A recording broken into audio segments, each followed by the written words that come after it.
Nongere ngo ikaze ukurikiye Mwarimu TV aho uherereye hose, nizere ko umeze neza. Kora subscribe niba utarayikora, dukomeze tubane. Hanyuma hari inkuru nshyashya itugezeho itunguranye, inkuru ifite aho ihuriye n'umutekano. Polisi y'u Rwanda ikaba imaze kwerekana abagabo 13 bakurikiranweho ibikorwa by'iterabwoba ubwo biteguraga kugaba ibitero mu bice bitandukanye by'igihugu. Polisi ikaba imaze kuberekana mu kanya gatoya kuri itariki ya mbere y'ukwezi kwa 10 mwaka 2021. Polisi ikaba imaze kwerekana rero abagabo 13, urababona hano, bakaba baragiye bafatwa rero mu matariki agiye atandukanye. Uyu munsi akaba aribwo babegeranyije bose uko 13 bakabereka itangazamakuru, ndetse inkuru ikaba yagiye isesekara ku mbuga nkoranyambaga zose zitandukanye. Aba bagabo rero uko ari 13 bakaba bakurikiranwe n'urwego rw'igihugu rw'ubugenzacyaha RIB ndetse na polisi, ubwo biteguraga kugaba ibitero nka Kigali City Tower, Downtown, Nyabugogo n'ahandi henshi. Bakaba rero bafatanwe ibikoresho byifashishwa mu gukora ibiturika, ibisasu, imbunda zitandukanye, ndetse n'ibikoresho byifashishwa mu gutega ibisasu.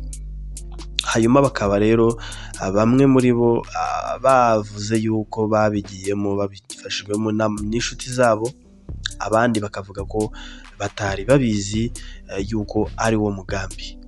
Yes, muri make rero bakaba barabigiyemo ngo mu rwego rwo kwihimura ku gihugu, yuko muri Mozambique u Rwanda rwagiye kubungabunga umutekano, hanyuma intagondwa zikaba zitari kubyumva cyangwa se bakaba barabyakiriye nabi.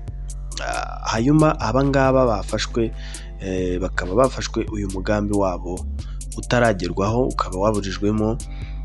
Mu byo bafatanwe harimo ibikoresho nka telefone, imisumari, amasasu agiye atandukanye akoreshwa mu gutegwa, ni amasasu ataraswa gusa, ni ugutegwa gusa. Hanyuma hakaba hafatiwemo n'ibindi bikoresho nk'insinga zikoreshwa nyine mu mashanyarazi. Hanyuma bakaba bafatanwe n'ibikoresho byifashishwa mu guteranya cyangwa se gukonekita muri make. Mu bindi rero bakaba benshi muri bo cyangwa se hafi ya bose ibyaha byose babyemera, ndetse bakaba bategereje icyo ubuyobozi bubikoraho. Yes, ngaye nguko rero inkuru iri kuvugwa i Kigali. Ni abagabo 13 bafashwe bitegura umugambi wo gutera ubwoba cyangwa kugaba igitero mu gusenya inyubako zimwe na zimwe twavuze haruguru. Kandi subscribe niba utarabikora ibintu